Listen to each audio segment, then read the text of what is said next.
Which is it? I'm Zev Elif, Associate Professor of Jewish History at Touro College and Hebrew Theological College. And I'm joined today by Professor Dan Judson, the Dean of the Rabbinical School and its various programs at Hebrew College in Boston. And for our purposes, the author of Pennies for Heaven.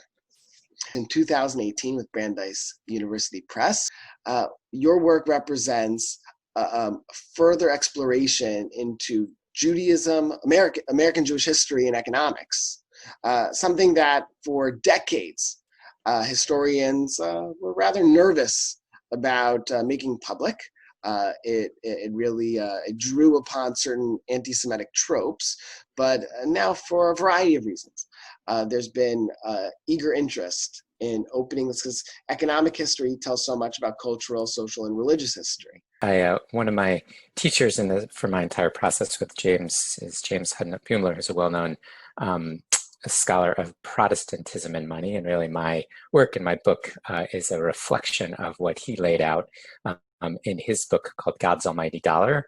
I think if you write books about, I guess, religion and money, you have to give them clever titles like Pennies for Heaven or the God's Almighty Dollar. But what he says in the introduction to his book is people who study religion, I'm paraphrasing, people who study religion are often interested in theology, of course, and liturgy, of course. But every once in a while, we should pay attention to money, and we discover things to which we have previously been blind to.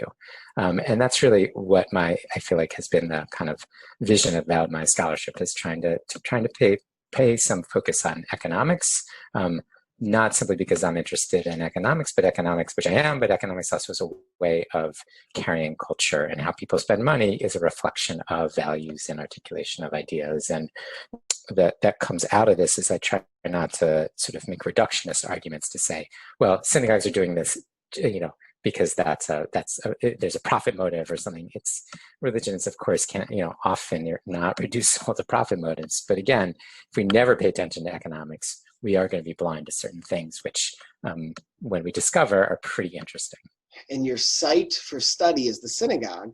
Because in the 19th century, the synagogue was the anchor, wasn't exclusively the site of American Judaism, but certainly was the default or the anchor of American Jewish life.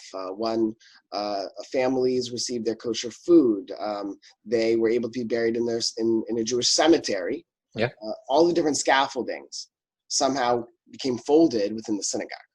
Yeah, absolutely. I mean, I'm interested in American Jewish. Absolutely, Zev, of course. So the synagogue becomes the center. Synagogue is also, there's a phrase that Mark Knoll uses in a book on the well-known scholar of American religion. He has a book also on religion and money, and he uses this phrase, the ecclesiastical economy, which I've always really liked. And it's this idea about that in churches and synagogues, I would extend, there's an actual economy, and then there's a kind of ideal economy. And should the ecclesiastical economy live up to some ideal religious notion? And that struggle between actually paying for the rabbi, paying for the building in the most direct way versus some sort of, is there a vision of economy that the synagogue could embody that is a kind of taste of what the rest of society, if it were ideally run, should be. So I love studying the synagogue as a kind of economic site, both because, as you just said, it's a center of Jewish life. So you're really seeing something about the way that Jews saw themselves when you study the economy of the synagogue, but also this question of the sort of ecclesiastical economy and the tension between kind of an ideal way, or what we could sort of gather was an ideal way to run this tiny little market, and the quickest, the most expedited way to pay for what they needed to pay for, to have what they needed. Right.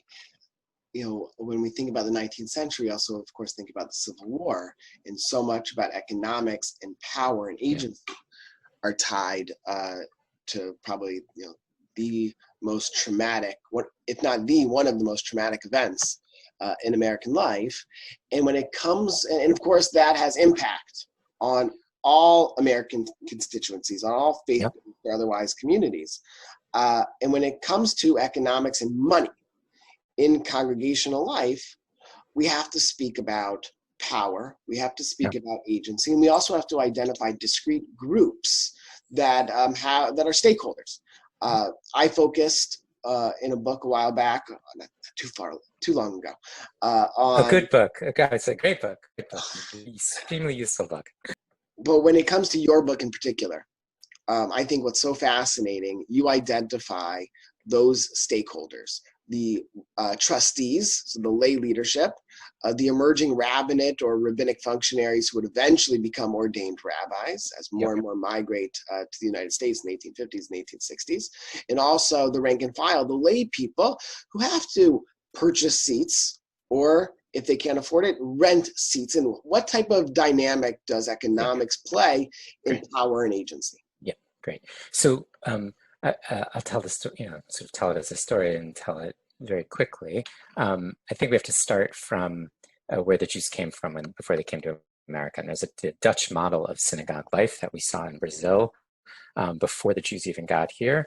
There was a model to which the synagogue community held real power. By real power, I mean it wasn't just about where you could sit in a synagogue. It was your economics. You as a member of the synagogue, as a member of the Jewish community, had to present to the leaders of the synagogue your economic books. If you were living in Recife, you had to show them what your income was that year, and you were taxed based upon they had effectively an income tax called the imposta, and the synagogue leadership doubled as the civil leadership for the Jewish community there. So the synagogue was paid for out of this imposta tax, and synagogue functions were paid for, the mikveh, etc., all paid for out of this imposta tax, but they had the right to look at your books and tax you. And so there was a combination of civil and religious authority. When the Jews come to America, there is a kind of echo of that. You see this in the Sharat Israel Synagogue, the Spanish Portuguese synagogue in New York City, where the board attempts at various times to do something similar. There's actually an attempt, they bandy about the idea of forcing an income tax on all Jews who live in New York to pay for the synagogue.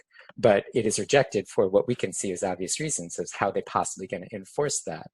They sort of quickly realize they're going to have to limit, that is, the synagogue leadership is going to have to limit the scope of their power over the regular Jews. But you still see in the 18th century what we would consider surprising displays of power by that leadership. They would bring people up on trial for things that would happen in the synagogue. So one of my favorite stories is this whole back and forth about somebody who sits in people paid for seats, which meant you could not sit in a seat that was not yours, even if the person wasn't there. If you paid for that seat, that was your seat, you own that seat. It was a piece of property like any other piece of property, like a little apartment or little house that you might own. And if you passed away, your inheritors would then own that seat, and they would have to make payments on that seat. There was also a seat market. That is to say, if you left the town that you were living in, you could sell that seat back to the synagogue at a fair market value. So in churches, I never found it in synagogues, but in churches, there actually was literally, we've have some occasion for finding a seat market, that there were speculators who would buy seats in a church and then sell them at a profit. I have never found that, but I absolutely, there was a seat market in a synagogue that people would leave and they'd sell their seat back to the synagogue, and the synagogue would have to buy it at this fair market value. Often what happened as a donation, this was the big donation, somebody would just give up the value of their seat if they were moving from New York to Chicago and say, bequeath this whole seat back to the synagogue, and that was money for the synagogue that they found. But one of my favorite stories, just to get back to Sharat Israel, is somebody, this is a long, I'll make it short, somebody sat in a seat that wasn't theirs in the women's section, and there was a sort of confrontation that almost turned violent, and the decision in the end, they brought the people to a synagogue trial, basically, and the end of the day, they decided to they got a carpenter in who built a seat right next to the one that she'd wanted to sit in, to extend the bench to make everybody happy, because the trial had been through so many times and people were so sick of hearing about this contretemps back and forth. Who adjudicated the trial?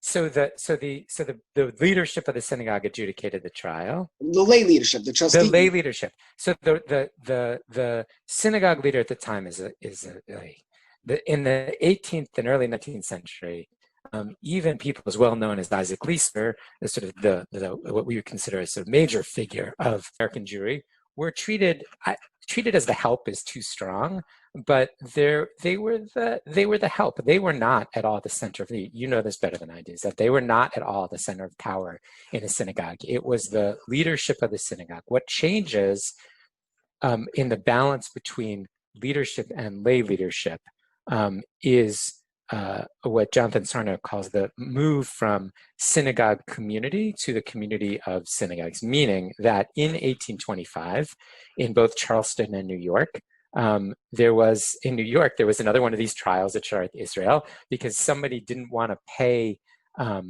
for having an honor on Pesach, and he's brought before the synagogue board, and the synagogue board says, you should have paid. And he said, it's more money, it's not right. Anyway, that was all back and forth.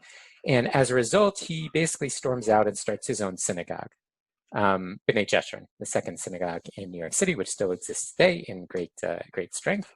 As soon as he walks out the door, and the same thing happens in Charleston, but as opposed to a battle over paying for honors, it's also kind of a battle over paying for.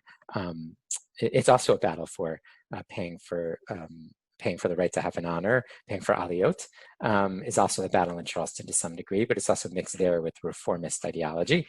Anyway, just to say, in Charleston and New York, people walk out the door and they start their own synagogue, and that alone diminishes the power of the authority in the synagogue, the adjunta, the board of the synagogue, because it seems so simple, but as soon as you, of course, from a market perspective, as soon as you can walk out the door and walk across the street to another shul, you're all of a sudden you're, as you say, agents. So you've got the agency to be a consumer and not just be at the thumb of the leadership of the board. So synagogues throughout the 18th and 19th century find people. I love this. They find people for all sorts of things. They will find people for singing louder than the chazan. They'll find people. I found one great find in Maine. Wisconsin. There was a synagogue that would find people if you showed up to a Shiva minyan looking schleppy, they would fine you. If you didn't show up to a Shiva minyan and you were supposed to, they would fine you. If you didn't want to become president of the shul, they would fine you. Of course, fines bespeak a kind of power. As soon as you open up other synagogues in a community and you're going to get fined, you'll say, I'm not going to pay this fine. I'm going to walk across the street. Synagogues keep fines on their books throughout the 19th century, but it seems like nobody ever pays them. They find the help. They find the help, absolutely. Find out that the chazan was caught playing cards in the back room. Absolutely, right. The local minister, right? Fined.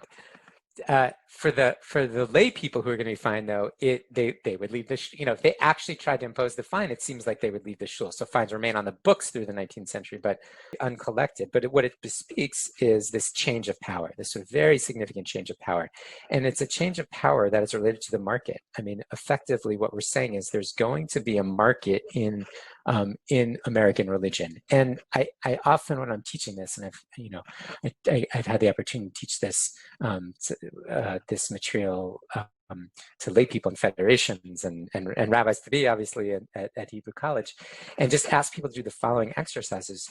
Imagine if the market wasn't at work in synagogue life, how synagogues might have developed differently. I mean, it's a kind of simple exercise, but you wouldn't have 75 different synagogues in Los Angeles or New York, or hundreds in New York City. That is, if synagogues maintained a sense that there was only one synagogue per community, and there was, in the French model, some sort of consistory, which kept much more control and an economic control over synagogues, our synagogues would look very different. The development of denominations would look very different. Everything would look sort of radically different. But in America, we say that the market is ultimately going to be the value which we uphold here more than anything. And if you, Zev, want to walk out of your shul and start a new shul next door tomorrow, that is the exact same thing as your old shul, but you change the name from Ahavas Shalom to, Ahavas Achim, nobody can possibly stop you.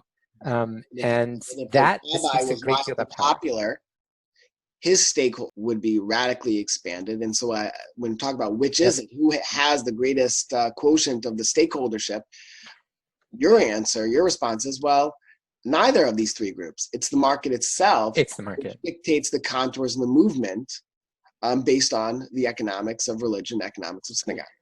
Exactly. And clearly a charisma, and here you see the power, we see today in the power of Chabad, but you see the power of charisma, just as you said, Zev, that a charismatic rabbi who has a following, well, that's an economic base as well. So when Isaac Mayer Wise, to give a historic example, is marched out of his synagogue on Yontif because he's gotten a fight with the president. No less. Rosh Hashanah left, and he's marched out of the synagogue. He's able to start a new synagogue because he has a following, and they're going to support him economically. If you or I got marched out of our synagogues on Yontif, nobody's going to follow us out the door. Isaac, who thought that he would be able to accomplish much of the same at the exact same time. Exactly. So the charisma obviously has an economic component to it. America has a sensibility, though. Charisma doesn't become the kind of defining element of how synagogues get started, I would say. It is certainly, we see that. We absolutely see synagogues started out of a charismatic element, and we see Chabad doing it today in such interesting ways. But it remains, interestingly to me, the notion that synagogues should be broad-based democratic institutions that have boards that oversee rabbis. So this, and part of that I think is an economic necessity. You need, for a rabbi, it's so hard for a rabbi to set up shop alone that you need a kind of broad-based sense to provide the economics that will allow for a salary and a building to happen. And once you have a board, you have rabbis being in control or enthralled to other people. That is the president of the synagogue. You have by the 19th century, early 20th century, the market is set as to what America is going to look like. And you have a kind of, I would say, a power struggle between rabbi, board, and lay people, where the board and the rabbi know they can't get too out in front of the lay people. There has to be some sharing of power in a way that looks different than the 18th century. And the board, to some degree, is losing power to an sort of a growing sense. This is what you cover exactly, Zeb, a sort of growing sense of a professional rabbinate.